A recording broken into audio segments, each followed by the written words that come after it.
Good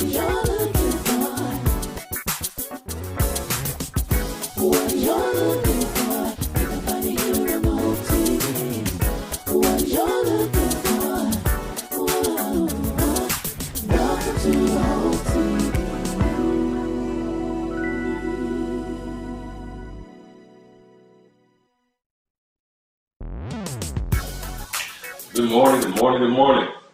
And this is the day that the Lord has made. We're here to rejoice and be glad. It's so good to see you. Good to greet you this Tuesday morning. We greet you with the joy of Jesus as our Christ. I thank God for you, and you. Welcome to Hope TV.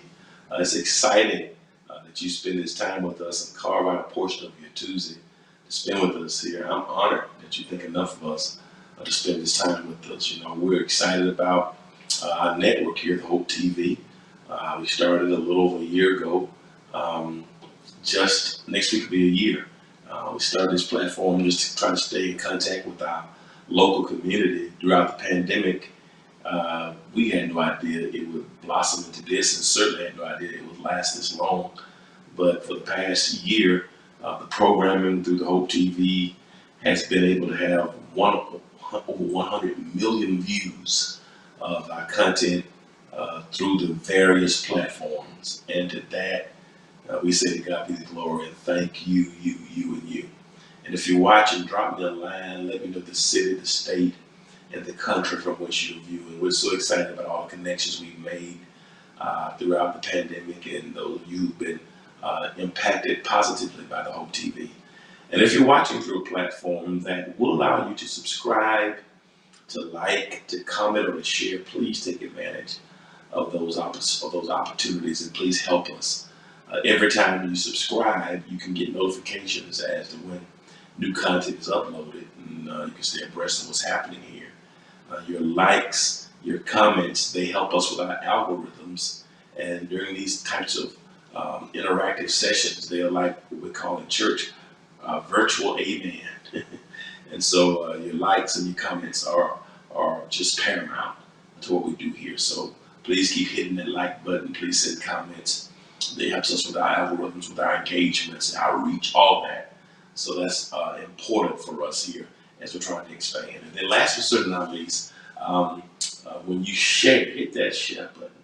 Whether you can share the website link if you watch the website, whether it's YouTube, you can send that link to somebody else, just share with someone else. If it's Facebook, you can share this on your page, or you can have a watch party.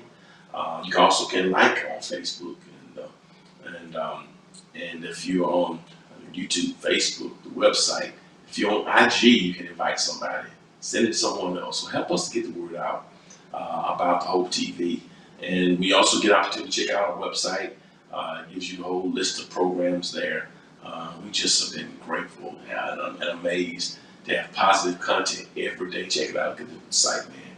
Wow, and see all the things we got going on the website. You can see everything every day from exercise 6 days a week to mental health, to program for women, one for men. Katie Bowes there. We have programming for finances, for business owners, for comedy, for youth, for children, for our senior adults. I mean, you name it, for married couples, for singles, just all kinds of programs. Leadership, some other churches are on that are connected with us. It's just a powerful opportunity to grow and expand and be fed every day. There's new content for you to consume and enjoy and be empowered by. So thanks for all you're doing. I appreciate you being a part. Now, you're watching Morning Dew today. Morning Dew is our bi-weekly devotional, and it's exciting. One of my favorite shows. I get a chance to kind of just talk devotionally, to share some morning devotions with you. And it's great because we have an opportunity to start our day off with something positive and uplifting. And we've been going through the book of Colossians for Morning Dew. We started with the book of Philippians last year. It took us a couple months. We finished it. We went right into Colossians. And so we're in Colossians today. And we're nearing the end of Colossians. We're not too far from Colossians. And I'm excited about it, man. I really am excited about what I'm sharing with you today. And if you're ready, we're talking today about, are you ready to get serious? Are you ready to get serious? We've heard that through song, we've heard that in relationships, and it's the question that St. Paul really asks today, the people of Colossae, and ultimately he asks us that question. We're in the third chapter of Colossians, and that's really the theme I'm really embarrassed by. It's so simple. Colossians 3, this is what he says in the Message Bible, the Message paraphrase. Colossians 3:1, it says, so if you're serious about living this new resurrection life of Christ, act like it. If you're serious. Are you playing or are you serious? You know, when I was young, we had a commercial called, is it real or is it Memorex? Describing a certain quality of product of tape. Paul just comes out in chapter 3 of Colossians and asks him a question. Are you serious? You know, so are you really serious? You know, they have been going through a lot of Colossae. The parallels between them and what was happening societally for them and what's happening for us now. Those things are eerily similar. Colossae was once a great travel hub. People did a lot of traveling. I was traveling by the time Paul came along. Colossae used to be a great place for commerce, and the economy was strong and vibrant, and just have a wonderful burgeoning and blossoming economy. By the time Paul comes along in the first century, economy is not good. And then now, to make matters worse, they got all kind of crazy doctrines happening in Colossae. One called Gnosticism, which basically said that Jesus Christ didn't come in the flesh. They're all about knowledge. So they were dealing with the dollar issues, doctrinal issues, and then no longer near their destination. And it was causing them to really act in ways that made you wonder, were they really believers? Had the society, had the economy, had these false teachings impacted them so significantly where they were no longer connected. So Paul has been taking them verse by verse and line by line, trying to reaffirm them because they're really insignificant by the first century. It's not anything to do with them. It's not like Colossae is Rome or Philippi or Jerusalem, even Galatia. It was just kind of tanked. And Paul, I love it because God does not wait for them to get right. God does not wait for them to get everything in order. They don't have to be significant. They don't have to have it all together for God to send a word to them. And that's a great word for us. And whether you have it all together or not, God still can speak to you. And I think we all need to be blessed by that. Let God speak to you no matter what. And here we are. Paul, again, that scripture, he says, I don't know, so if you're really serious. You know, are you serious? Has this whole thing been real to you? Or were you just getting what you could get out of it? Is this faith really real to you? Is it play to you? And that's the question I want to ask you today. I want to ask you a question today and ask us all a question. The question is this from Colossians 3:1-2. Here's your devotional topic today. Are you ready to get serious? That's what I want to ask us today. I think all of us need to answer that question. Are you ready to get serious? We have to ask ourselves that. You know, when we look at everything that's going on in our world, if the last year hasn't made us get serious, I don't know what will. Over 500,000 deaths, you know, businesses shutting down, churches not able to meet publicly, corporations going out of business, people are dying, you can't say goodbye to loved ones in person, having to do it over Zoom and FaceTime. I mean, can't even have proper burials and can't even grieve properly. Children are, you know, suffering because they're trying to study online.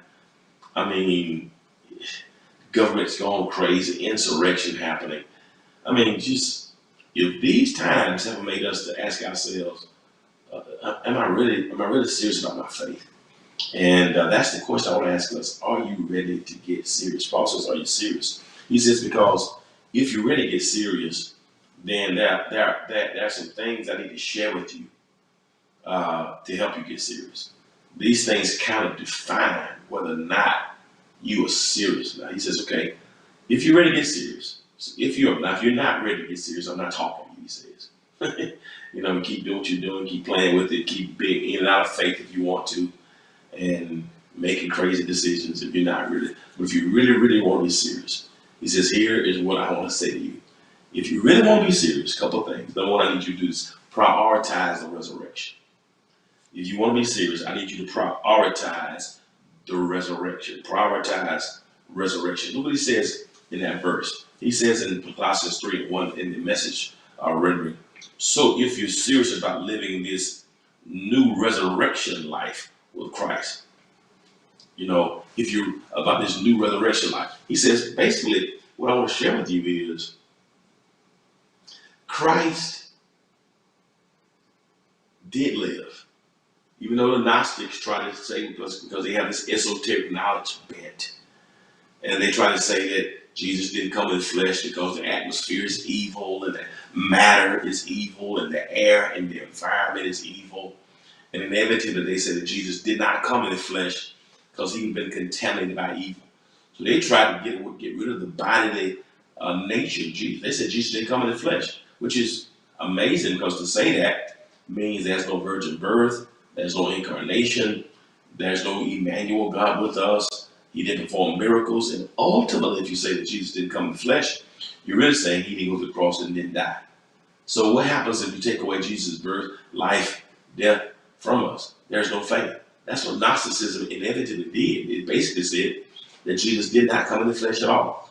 And so Paul really writes in this verse to kind of talk about, it's a refutation of Gnosticism, because he says, listen, if you're serious about living this new resurrection life with Christ, what he says is, if you take away Christ's life and take away Christ coming in the flesh, take away Christ's life, his death, you take away his resurrection because his burial, because if he's not in the flesh, he didn't live, he didn't come, he didn't perform miracles, he didn't live a sinner's life, he didn't die, he was not buried, he was not resurrected. And if you take away his resurrection, then you take away our resurrection. Because a part of his death, burial, and resurrection is all symbol we do in baptism. We'll talk about it later in the come. But baptism represents not only his death, burial, and resurrection, but it also represents how we're buried with him in baptism. Going in the water, they call it the liquid grave. Going under, that's the burial of the old. The death, going under, the burial of the old, coming up new, resurrected into the new life of Christ. So resurrection is not just a picture for him, it's also a paradigm for us, that we too can be resurrected. And so Paul says, listen, if you're really serious, what I need you to do is prioritize the resurrection.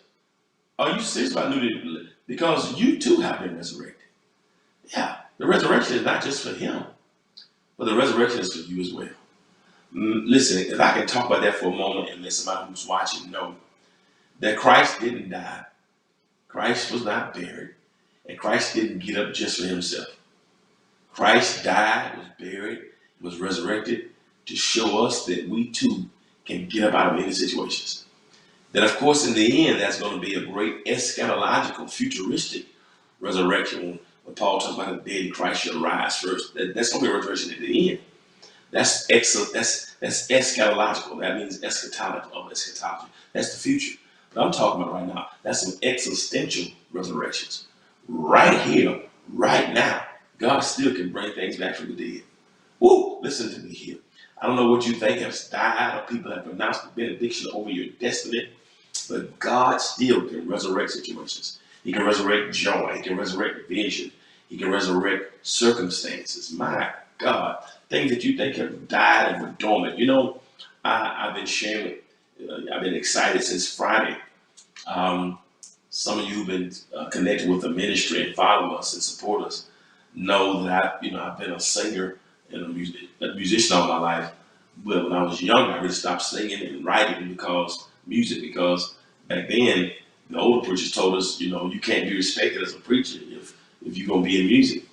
And so I've been singing all my life in church. I don't remember when I started singing. I remember my father put a guitar in my hand for the first time. I remember my first time taking piano lessons at 5. I remember picking up a clarinet and a saxophone, playing drums, moving the bass guitar, singing in church. I remember all that stuff. And yet, when I started preaching at 17, it was like I had to make a choice. Because at that time, old preachers say, you're going to be respected as a musician or choir director to do that. If you want to be respected as a preacher, You never be a bona fide preacher, still direct required. So that's kind of, it was a duality. And so a lot of those dreams just kind of died. I mean, I've written so many songs that I forgot about. You know, I couldn't live long enough to reimagine the songs that I have written. So much music in me that I never produced. So I enjoy singing in church. But my point is that, but all that died because I let people around me tell me to turn. I mean, I should have been doing music since I was 18. But because of what I was told and preconceived notions, it killed my dream. I buried those dreams. I just sing in church for the most part. My point is this: sometimes God can put something in you, and you can kill it, or you can allow other people to kill it. But I'm so glad that even now I've learned, I've grown, that when God gives you gifts and God puts something inside of you, you don't have to let anybody kill it. You don't have to pick and choose which gift you're going to use because God gave you all of them. Every good and every perfect gift comes from God. You try to perfect it and do what you can. Every gift God has given you, you don't bury it. My point is, in my latter years, it's taken me 30 years of pastor for me to resurrect those dreams and really, you know, push it forward. And so my first single came out. My whole point is this: I talk more about it in a moment, but that was a good place to, a shameless plug, but also a good place to kind of interject something. Some things in you may have died. Some things in you, things you dreamt years ago. Maybe you dreamt of a new relationship, dreamt of getting married. You know, you made choices, got in a relationship that was your choice, but wasn't God's choice for you. And now you want more. You want more from God, more from life, and you feel like that it's over. Let me tell you something. Just because you think it's died and it's dormant, God can step in and resurrect it. I speak resurrection power over your life right now. If you're really serious, I want you to prioritize resurrection. That everything that has died, that you killed, whether it was homicide, whether it was suicide, you killed it, homicide, the devil or demons killed it. I can't tell you that dry bones can live. Yeah, dry bones can live again. God took Ezekiel to a valley of bones, the bones that had been bleached dry by the unsympathetic Babylonian son. That day God asked Ezekiel, son of man, can these bones live? I can't even tell you, Ezekiel got the greatest answer. He found out, yes, dry bones can live again. I can't even speak to you and tell you your finances can live again. You know, your desire for a marriage, let that live again. Peace between siblings, that can live again. The business that's in you, going back to get that degree, the music you haven't written, those things that are inside of you. Put the resurrection first and know that whatever has died, a marriage, your body. I want to walk in new life. He came that we might have life and have it more abundantly. I want somebody to type in. I prioritize the resurrection. I want the stuff that I've killed, or the enemy has killed, or life has killed, or people has killed. I want new life. I want resurrection life. I want to walk in the newness of life, in the power of life. Listen to me, with death all around us in this global pandemic, I speak that the resurrection power of God is available in your life today. Somebody said resurrection. Resurrection is mine. Whatever's been dead and dormant, resurrection is mine. In the midst of demons and the devil, and the resurrection is mine. My God, whether it's apathy or indifference or ambivalence, resurrection is yours. I want you to breathe the aroma of resurrection. I want you to walk in the power of resurrection. Know that He came that you might have life, that you might have it more abundantly. And because He lives, we can face tomorrow. Because He was resurrected, we need to walk in the resurrection. We're not dead. We're not buried. Life is not over. Our best days are not behind us. God is always bringing and breathing new life. Receive the new life that comes on with Christ. Receive that, the new life that comes with Christ. So listen, are you serious? You need to prioritize the resurrection. But not only must you prioritize the resurrection, number two, if you're serious, provide some action. Provide some action. I'm almost finished. If you're serious about, if you're really serious about this thing with God, prioritize the resurrection, but then provide some action. Look what he says. This is in verse number 1 of Colossians 3. The Message rendering reads it like this. He says, so if you're serious about living this new resurrection life in Christ, if you're serious about living this new resurrection life in Christ, act like it. Woo, woo, woo. Paul said, stop talking. Yeah. Don't just talk about it. Don't just talk about it, be about it. He says, here's what I want you to do. If you're really serious, do me a favor. Put some feet under your faith. Don't just tell me. Act like it.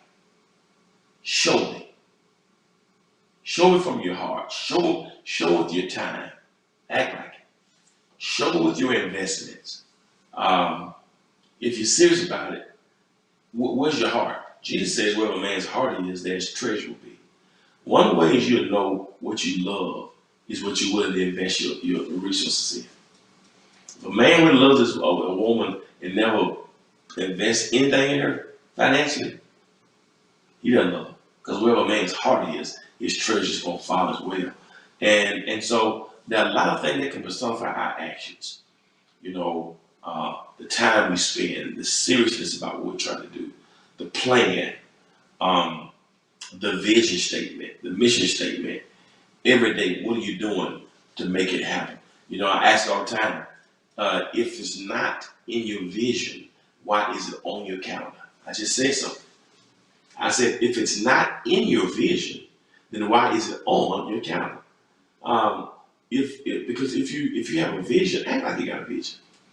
Let your resources, let your calendar show and indicate that this is what I'm trying to do with my life. This is where I'm headed. This is the direction I'm headed. I'm surrounding myself with things and people that can push me in that direction. I can look at my life and see the trajectory. I was here. Here's where I am now. I'm headed. Even if it comes slow, can I look and see progress? Does this thing help me go higher? Am I investing in it? And my goodness, that's why James says faith without works is dead. So whatever you believe in God for, if you're really serious about it, act like it. Don't let your emotions, don't let what has happened in the past keep you back yonder. My God, if you're serious about it, act like it.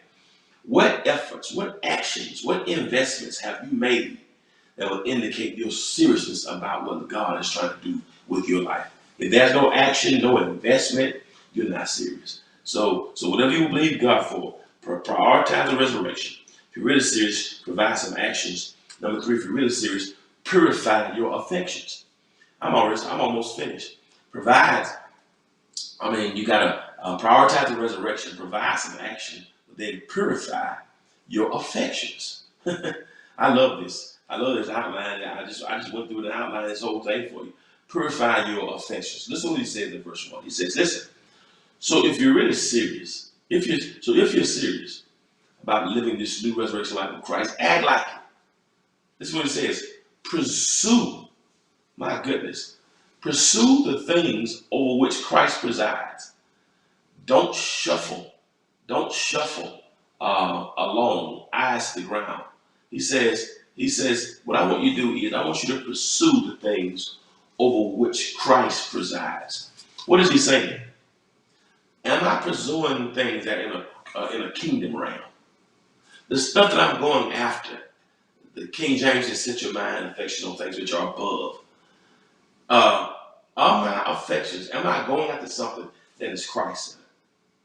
Am I going after something that is divine or demonic? I need to make sure that whatever I'm affectionate about, that it looks like Christ. That is spiritual and not worldly. It brings about prayer and not perplexity and impurity. I need to go about what brings inspiration and not impurity. I need to go about what inspires, what lifts. God purify. That means it clean. Clean my affections so that it is not focused on you. Clean my affections so if you don't get glory out of it. My God. Help me stop pursuing the stuff that the devil is over. Help me to pursue the stuff that Christ presides over. Help me to have the mentality in the realm and the heart of Jesus. Because if he's not in it, I don't have anything to do with it. Are you listening to me here? The heart of Christ. So listen, if you're serious, if we're really serious, prioritize resurrection. Provide some action. Purify your affection so we pursue the right thing. But then fourthly, if you're serious, practice visual elevation. Practice visual elevation. Gotta practice visual elevation. What do you mean visual elevation? I told you about prioritize the resurrection. Tell you about provide some action, purifying your affections. But then he says, practice visual elevation. I'm finished. We're gonna put this scripture back up there. Check it out. He says, so if you're serious, look at this, look at that scripture. So if you're serious about living this new life, this new resurrection life of Christ, pursue the things over which Christ presides. So act like it, Lord. That's your actions. Pursue the things over which Christ presides. So go after things that are Christ-like. He says, here it is. Don't shuffle along, eyes to the ground. Are you kidding me? Absorb the things right in front of you. Look up. Woo, and be alert to what's going around with Christ. That's what the action is. See things from his perspective. He says, listen, stop going around with your eyes to the ground. Take a moment and look up. Look up and see what's going on. Look up. Stop looking down at the ground. Woe is me. What's happening in my life? I blew it. This is what happened. I made a mistake. It's over. Look up. Stop being absorbed with what's right in front of you. Yeah, it's bad. Yeah, it's bleak. Yeah, it didn't work out. That's right in front. Look up. Stop seeing things from your perspective. Stop seeing things. Set your affections in your mind on things that are above. There's something higher. There's a higher way to glory over your life. There's a higher destiny that's available. God's got some stuff for you that you hadn't even tapped into yet. There's some potential in you that's been lying dormant, but because you've been stuck in the right here, right now, you're not walking in the favor of God. But I speak, practice visual elevation. Do like David. You know, I lift up mine eyes toward the hills. From what's coming? My help comes from above the hills. I lift my eyes beyond the hills. My help comes from on high. And today I want to tell you, look up. Stop looking down. Stop looking around. Start looking up and see that you're still here. And the fact that we're still here means God has promise. God has potential. God has possibility and probability for us. But you have to look up. Look up and receive your help. Look up and receive your strength. Look up, because you look around, look down, and get a depression. If you look down, look around, it'll mess you up. So don't look down, don't look around, don't look at. Look up and say, God, what you got for me today? What's supernatural in store for me today? Oh, what do you want me to conquer today? Why did you place me on earth today? What glorious reality do you want to bring to fruition in my life today? And whatever that is, I walk in it, I receive it, I decree it, I declare that faith is mine. Oh, I speak that faith is yours. That we got to start practicing visual elevation. I'm looking up. I'm not even hearing this. I'm looking up because I realize where my help comes from. And if you look up, joy is coming, peace is coming, direction is coming. You know, I was able to release my single and have some writing credits on the song as well. But my single dropped on Friday, and it's getting rave reviews. But what a good time to close with it. You know, the lyrics, I am a man, you know, blessed beyond my dreams. But they don't mean nothing, you know. Life's not good as it seems. Love and riches, what do they really mean? They may come, they may go, but you'll never leave. So I find my treasure in you. I'm looking up. You're my reward. I'm not looking down, I'm not looking at, I'm not looking around, I'm looking up. And maybe as we close today, may you look up and start seeing what God has for your life. I'm going to play a little bit of this, and I want us to start looking up today. Look up and let God show you what's happening in life. I'm going to play just maybe about a minute of this. I want you to look up and in a minute, not a second. I want you to realize, you know, my treasures in Him. If you haven't downloaded the song, I want you to am a man, digital, it's on blessed digital. beyond my dreams. It helps you to look up. It don't His mean presence nothing. Life's not good as it seems. Love and riches, what do they really mean? They may come and go, but you will never leave. So save your treasure. We find our pleasure. All I just want more of you. So save your treasure. We find our pleasure in you. You're our reward.